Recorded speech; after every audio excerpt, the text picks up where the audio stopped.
welcome. First question here on the aisle in the third row. Jimmy, Mateo Mayorga, 5 Reasons Sports. The Nuggets' backline defenders have a ton of length, and guys like Gordon and Porter. How much did their impact affect you having a lower usage with the ball in Game 1?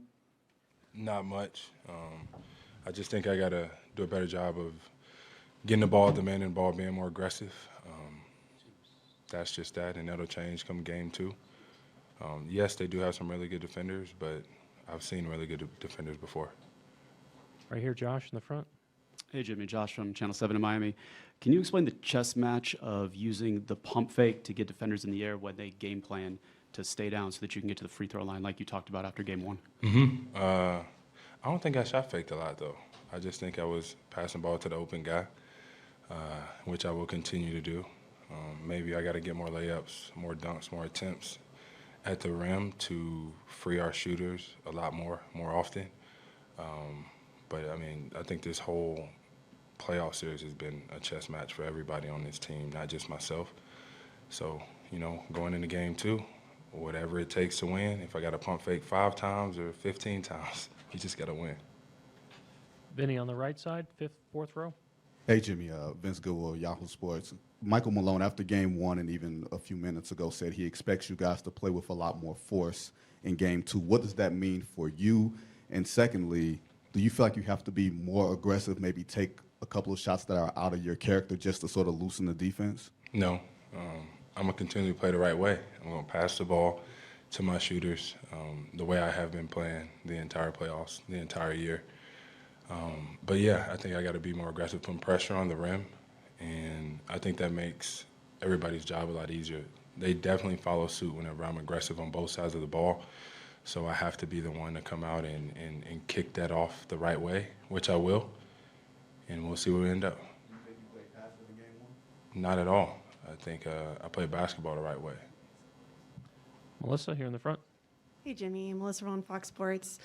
What's your process mentally to reset? Like, how did you spend yesterday? Well, my daughter's out here, so ripping and running with her. Played a lot of spades. Spades didn't go too well for me yesterday, now that I think about it. I'm going to do an escape room tonight. I think my guys went and saw Spider-Man today. Just doing normal stuff, because at the end of the day, I'm as normal as they come. It's not always about basketball. It will never always be about basketball. And that's how I regroup. I stay consistent in that because that's what I know I can fall back on. Me and my guys are going to love me whether I win or lose. My daughter's going to love me whether I win or lose. So that's what I focus on. Nick, back right. Jimmy, Nick Friedel, ESPN. You've had confidence all along in guys like Max and Caleb. Do you feel like you need to say anything to them given the way they struggled in Game 1 going into tomorrow night? Yeah, I need to say to them, I'm still going to throw you the ball. And if you miss the next 10, if you're open on the 11th one, I'm still going to throw you the ball because you'll never be the reason why we lose. It's always a group effort, and I want you to take the same shots because they're going to be there, and we are going to throw you the ball, stay aggressive, because you've been the reason that we've won so many games before. You're going to be the reason that we win games now, and that's never going to change. I have a lot of faith in those guys. So I'm in their corner. Bam's in their corner. Spo, Coach Pat, everybody. So when everybody's in your corner, you only got one job to do, shoot the ball. Jason, back left. Jason Jackson, Miami Heat Broadcasting. Jimmy, despite the fact that Denver shot over 50%, you kept them 12 points beneath their playoff scoring average. Where do you build from there defensively? Do that again. Maybe hold them to 12 less points. Hopefully we can win a game. That's it. No matter how many points they score, we just need to score more, get some more stops, play harder, do things the right way. We're okay. We really are. We're very calm. We're very collected. We have so much confidence still. It's not going anywhere. We're going to believe in one another always, no matter what, home or away. And we still going to get 4. Alvaro, back left. Alvaro Martin, NBA Latin America and NBA Mexico. No two situations are the same, but you've had some roller coasters in this playoffs. What happens when the team wins 3 in a row, loses 3 in a row? What's the ecosystem amongst the players? Forget the coaches. How do you talk to each other? Who speaks up? Who listens, if at all? How does that work to get yourselves set for the next game, whether you win or lose? I don't think too much has to be said. I really don't. Down 0-3, up 0-3 or 3-0, you got to get to 4. So it's never over. Nobody's ever counted out. You got to get to 4. Once you get to 4, it's over with. So down 0-1, we know we're going to get to 4. We're in there laughing and they're smiling, knowing that we could play better. We will play better. We have to be better if we want to win. So not too much is said. It's all about what we're going to do. Back row center. Katie Wingy, Altitude TV. Jimmy, how would you describe the Murray-Jokic duo and what they present on the floor? Tough. They do everything well.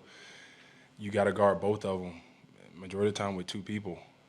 And we got to figure that out because that's coming at us every possession, if not every possession, damn sure every other possession. We'll key in on it, we'll lock in on it, but it's tough no matter who it is. No matter who it is, guarding those 2 guys who are willing passers and can give you 50 on any given night, and then they got shooters everywhere on the floor. But you're going to have to do hard things to get where you want to get to. Last 2, Michael here in the front and the back's left. Michael Pina, the Ringer. How would you assess Nikola Jokic on the defensive end? I think he does well for what he's able to do. He moves his feet well. He's constantly making guys make decisions whenever they get into the paint. And then his outlet passes from a defensive rebound are very, very, very elite that he's been doing his entire career. So, you know, as much as everybody looks at what he does on the offensive side of the ball, he's a hell of a defender as well. Last question, back left. Cooper Moorhead, Heat.com. Staying on Jokic a little bit, if he's always going to be dropping back and staying between you and the rim, and then they're also loading at the gaps on you, what is the balance between trying to get downhill, but then also not just going straight into bodies if they're going to throw a lot of bodies in front of you? Pass the ball, which is what I'm going to do. Shoot the ball, make some shots, which I'm capable of doing as well. You know, I just don't think we played our best game of basketball, and that's okay. We just got to be better come tomorrow, which we will be. But I'm still playing the game the right way. It's not being passive. It's getting my guys involved because whenever they make shots, my job's a lot easier. Thank you, Jimmy. Peace.